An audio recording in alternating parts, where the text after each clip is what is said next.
เขาเอิ้นหยังสะระแหน่บ่โพดอะไรพี่น้องสาระแหน่ข้างในนี่สะระแหน่ลาวเนาะ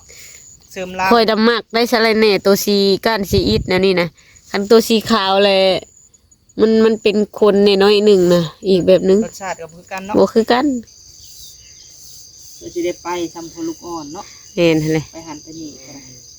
พักคันเฮาบ่ฮดบ่ได้เด้พี่น้องเอ้ยเฮาปลูกเลยแรงนะเด้อกระฮดพี่น้องเอ้ยเพิ่นนะทะเล10 โมงก็ยังฮดโดยกะสบายดีและสวัสดีเด้อพ่อแม่พี่น้องเบิดสุขสุขคนเอาผมมาพ่อกับสาลำน้อยมื้อนี้อยู่ดินจัดสรรตามใจพี่น้องมาส่วนน้องทรายไปเก็บเห็ดพี่น้องส่วนบ่าวพอมีน้องไผ่กับบ่าวเก่งกับสิมาเจอกันอยู่แถวทางพุ่นแหละหากมีจุดนัดหมายกันไว้อะไรพี่น้องมื้อนี้แสลมเตรียมพร้อมพี่น้องได้หรือบ่ได้ก็ไปคือเก่าพี่น้อง ว้าตรงนี้พี่น้องเพิ่นลงหินปดไว้เรียบร้อยเลยหนทางถูกซอยเลยพี่น้องเลยว้าตัวขากอะไรมาทางตู่เพิ่นทางนี้เพิ่น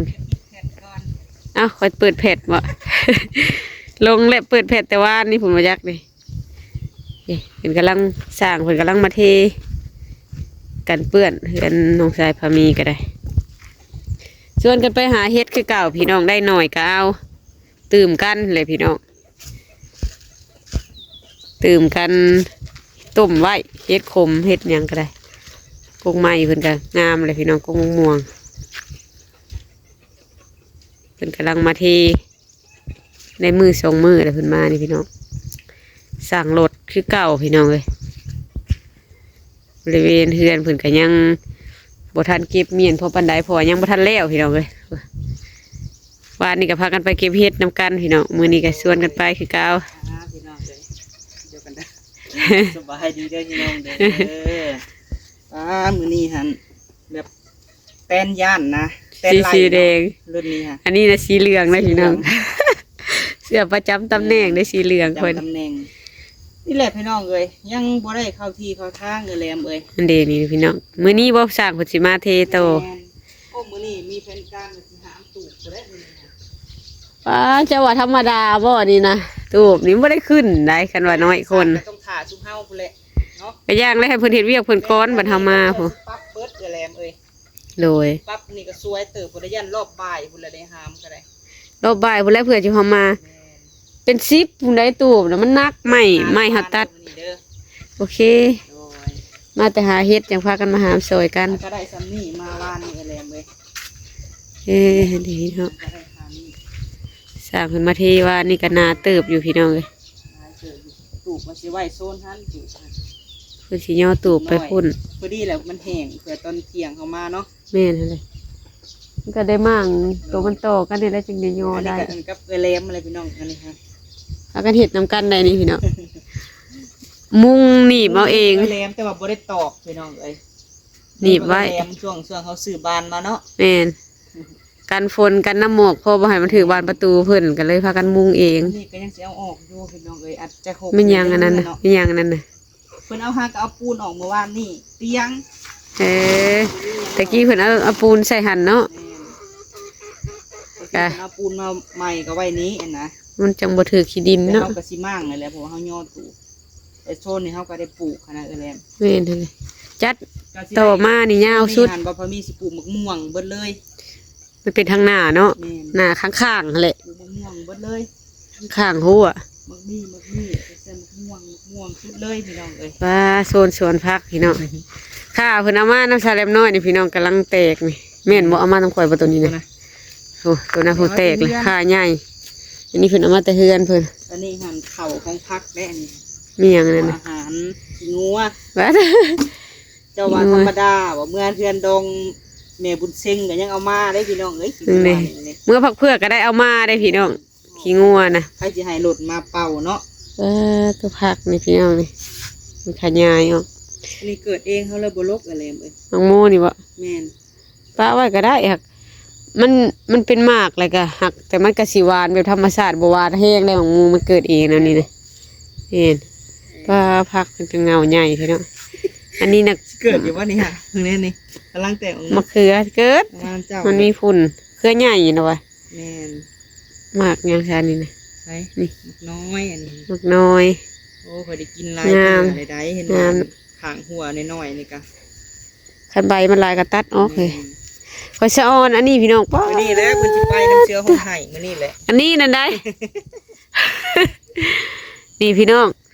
เขาเอิ้นหยังสะระแหน่บ่ โพดอะไรพี่น้องสาระเน่ข้างในนี่ สะระแหน่ลาวเนาะเสริมลาว คอยดำมักได้สาระเน่ตัวสีก้านสีอิดนะนี่นะคันตัวสีขาวเลยมันเป็นคนในน้อยหนึ่งนะอีกแบบนึง รสชาติก็คือกันเนาะ บ่คือกันคอยดำมักตัวนี้คอยนี่กินกับกล้วยกับลาบกินกับเฟอโอ้ตัว หาก็ งามอะไร ใครก็บ่ต้องปลูกหลาย ปลูกลายมันก็สิหกเกินโพดพอดีเฮากินหั่นแหละโอ้มักทั่วคอยคือกันได้หอบโตมาแบบ ตัวมาไป มันสีน้อยลงเน่ก็มี แต่ว่ามันดกปึงไหนเหรอดกโพดและกาน้อยละบัดนี้ แม่น หักหางวางใหญ่ก็มีคือกัน แต่ว่ามันก็ซีงกันขึ้นนั่นแหละ กัดอันนี้ไหมหมักอันนี้ค่ะ ผักบุ้งนะ เฮ้ยกินเบิดแล้วตีมันก็เมื่อยเอาเมื่ออะไร ของข่อยก็ข่อยจนเอาไปเกลือไก่ข่อยก็กินบ่เบิดแล้วข่อยลดปลูกต้นไม้ใส่ นี่คนงานเขาเอาแรมแดงให้นี่ เนี่ย ก้อนไม้ มีก้นหน่อไม้เนาะบ่ให้มันหกก็ได้ได้พี่น้องแบบเฮาจงเนาะมันตัวใหญ่ให้มันขึ้นจาก3ลำแล้วก็ตัดทางเทิงมันเพียงหัวเฮานี่แหละ มันก่อนบ่ ปลาก้อนอันนี้ ออกเลยได้แรม ปลาป่งเลยเนาะหาก็เอามาได้พี่น้องป่งเอง บ่ฮอดทิศเนาะ เอาหมดทะเล ฮอดบ่ ทิศไปปลายเนาะ ในพี่น้องก็บังหุงเตี้ยบ่ยักไงนะงามเลยในหัวขามาเสียเล็มน้อยกับกูบังใหญ่ เลยได้บ่ ขาใหญ่ได้นั่นนะโอ้ก็บังหุงนี่อ้วขนาด ชื่อคือเจ้าพุทธเจ้าติ เห็ดอุลูเยอะ จะหลอกว่าบ่ได้ อันนี้นะพักขะแหน่วันนี้นะ ขะแยะ พักขะแหน่ธรรมชาติเพิ่นเอาในมันหวานบ่ แม่น ในมันสีหอมเลย แกงหน่อไม้ สิแกงหน่อไม้โอ้แถวบ้านข่อยสิแกง ผัก คื กะ อ แยงเดี๋ยวนี้จักสิหาแนวใหม่ใส่เนาะ อันบ่ทันเกิดเห็นแต่เป็นซองเขาขายข่อยก็บ่ได้ลองข่อยก็อยากลองอยู่ แม่นบ่เขามีจะบ่ซองผักกะแยง มีในมันพักขะแหน่ขาว ผักอยู่แถว มันสิทนได้ บ้ามีเด้อแถวบ้านเบาคำลาแล้วมีนาแซงเด้หลายบ่ได้ขอมาปลูกเนาะ เขาต้องเอาตัวอ่อนๆถ้าก็เกิดมันจังเพครับ จะปลูกอยู่เลย ป้าพี่น้องมากระทัน คือดอก ที่ เดี มื ยว อบ่เท่ได้ปลูกค่ะ นี่มันจะมังใหญ่ ใช้มือแล้วสิเย็นกว่ามือเฮาเนาะ นี่มากระทัน พุทราบ่ พุทราป้ากระทันใหญ่เป็นหมากแหละสิพาน้องเทวมาก่อน ตัวผักแพรวนี่ตอนมันเขาค่อยพันดับลงเลย อันนี้ จะมันเป็นไง เดี๋ยวพาอีตู่เฮาบ่ได้ลกมันออกเลยแหลมปะเลย แล้วค่อยสิมาเอาไปปลูกนี่นะนี่ ปลูกไปย้อนเอาทางภู ค่อยสิมาเอาไปปลูกดี ลาย ของข่อยน่ะดินข่อยเฮือนข่อยน่ะปลวกหลายปลูกไว้แล้วก็กินละหากมันน่ะปลูกก็กันดอกแคขาวนะก็เท่าได้เถื่อแล้วก็กิน เพียงเอวนี่ก็คอยกัดหากมาแกงเฮ็ดพี่น้องสะแลมน้อยก็สิมาแหวเอาก่อนเอาไปใส่แกงเฮ็ดพี่น้องไว้พักเมียงลักพักอีตู่แล้วพี่น้องก็ตัวขักอะไรก่อนสิออกไปหาเฮ็ดก็เลยมาแหวลองชายก่อนพี่น้องเลยถ่ายบรรยากาศเฮือนชานบนให้เบิ่งพักหญ้าขาขิงก็พอได้กินสะแลมน้อยก็คือการปลูกไว้อยู่เฮือนก็พอได้เก็บกิน เมื่อคืนนี่ก็ออมปลาดุกสู่น้องไผ่กับน้องทรายกินที่ผลไปตัดไม้ออกมานะคำเลยก็เลยใส่ผักได้สวนนั่นแหละได้ผักกาดหินเพื่นเอินบ้านเฮาเพื่นเอินผักกาดต๊ดผักกาดน้อยที่วาดไว้เลยพี่น้องแล้วก็ใส่ดอกข่านี่ดอกข่าแล้วก็ผักแถวสัวนั่นแหละเก็บมาใส่อ้อมก็พากันกินแรงคืนนี่แล้วก็แล้วก็พากันเมื่อบัดนี้นางลิ้นน้อยหนึ่งกับพักกันเมื่อเปิ่นไปตัดไม้ว่าสิไปเห็ดอันมุงอันนั้นให้เจ้าหั่นแหล้วมุงแท่งน้ำบ่มุงอันน้ำบาดาลหั่นแหละล้างถ้วยล้างบวงก่อนได้พี่น้องเลยก่อนออกไปทางนอกอะล้างถ้วยล้างบวงก่อน เด้อ เบื้องหลังพี่น้อง หลังเลย ล้างถ้วยล้างบวงไว้แล้วเพิ่นก็ออกไปแล้วบัดนี้ จะสิได้ไปทำพลูกอ่อนเนาะ เห็นหั่นเลย ไปหันไปนี่ก็ได้พักคันเฮาบ่ฮดก็บ่ได้เด้พี่น้องเอ้ยเฮาปลูกไว้ แรงนะเด้อกระฮดพี่น้องเอ้ยเพิ่นนะ ทะเล10 โมงก็ยังฮด 10 โมงกระฮด บ่ได้เดึกยามนังพี่น้องเอ้ยนอนหั่น เลิกน้ำพักน้ำหญ้าเพิ่นนี่ มื้อใดก็นอนดึก เฮาปลูกแล้วเฮาก็ต้องได้เบิ่งได้แยงมันได้พี่น้องคันเฮาปลูกแล้วให้เซยอยู่แบบ ดินมันแห้งกับปลามันแห้งหดซื่อๆมันก็บ่งามบ่หาพุ่นใส่เนาะอันนี้เฮาผัดไปเอาพุ่น มาลักถ่ายอยู่อันเบื้องหลังข่อยควรพักอัน พุ่นอยู่ว่าซั่นข่อยจนว่าไปเอาขี้แกบอันนี่ขี้เพื่องก็เท่าได้เถื่อพี่น้องไปนำกันนะ ไปเอาอันขี้งัวแล้วกันเท่าไรลบ จะฮู้บ่ยังอีหยังที่เจ้ายังบ่ได้พาเฮาไปเอานี่ ยังเก็บแต่ที่นี่เจ้าเก็บ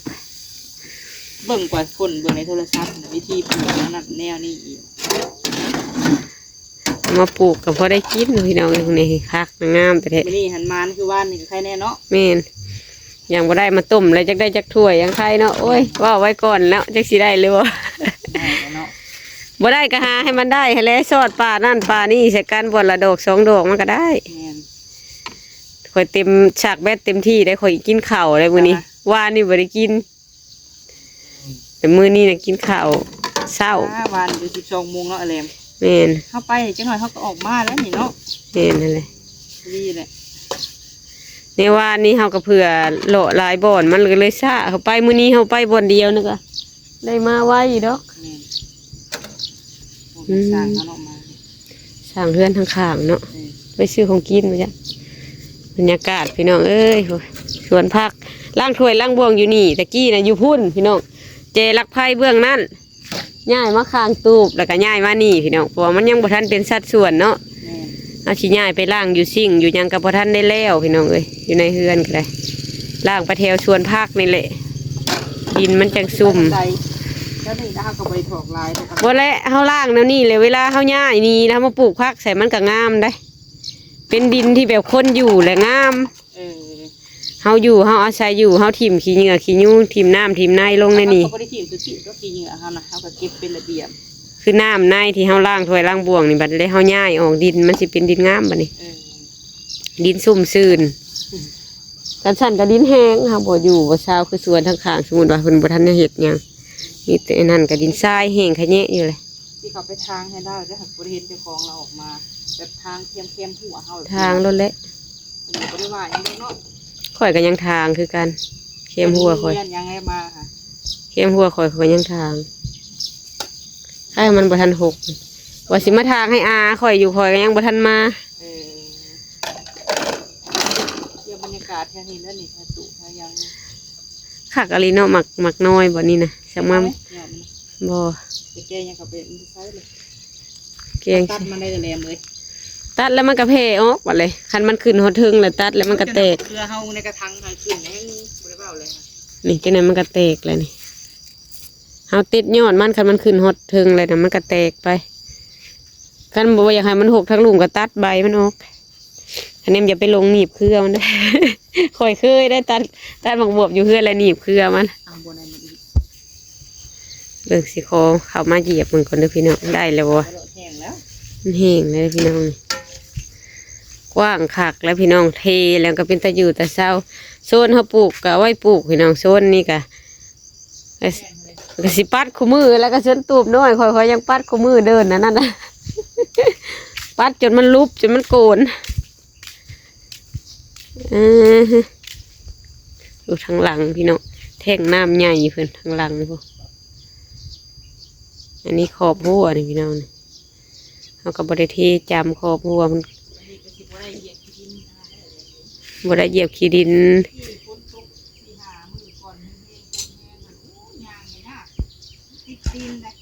แม่นั่นแหละมันดินใหม่เนาะ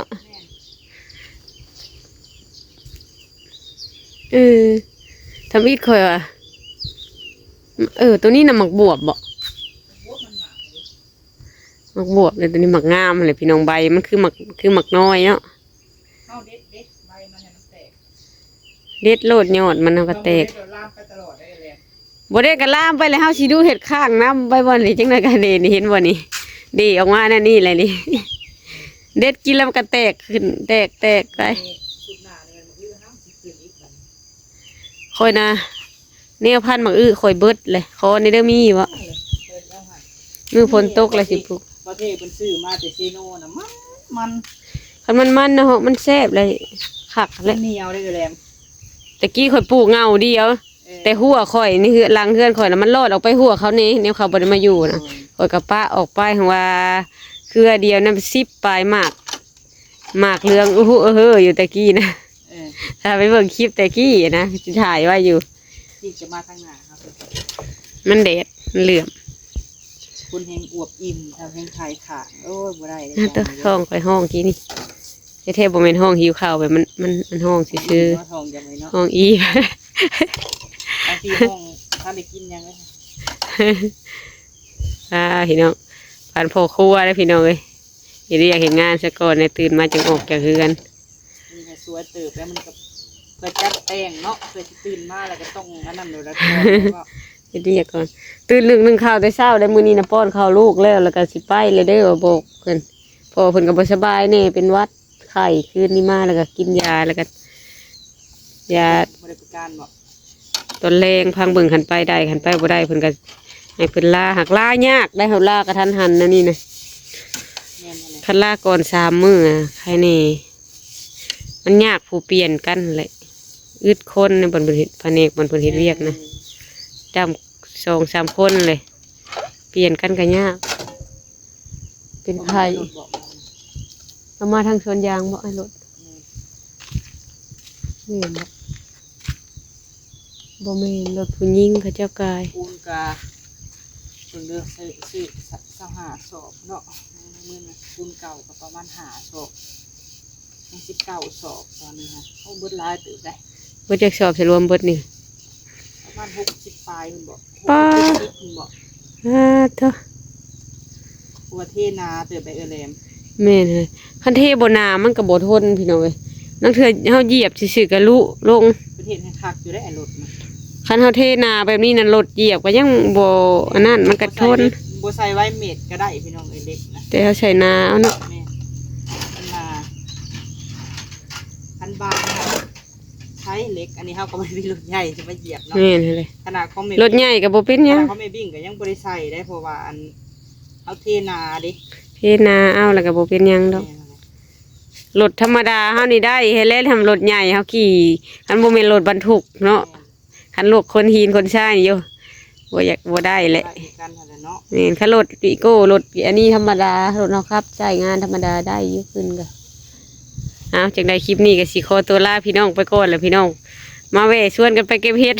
แล้วก็มาถ่ายบรรยากาศตอนเช้าให้เบิ่ง เบิ่งได้มาแวกอะ แล้วเพิ่นก็เฮ็ดเวียกเฮ็ดงานอยู่เฮือนเพิ่นนี่แหละพี่น้องจังได้คลิปนี้ก็สิขอตัวลาพี่น้องไปก่อนเลยเด้อพี่น้องเด้อเพิ่นล้างถ้วยนี่ก็สิออกไปนอกเพิ่นแล้วพี่น้อง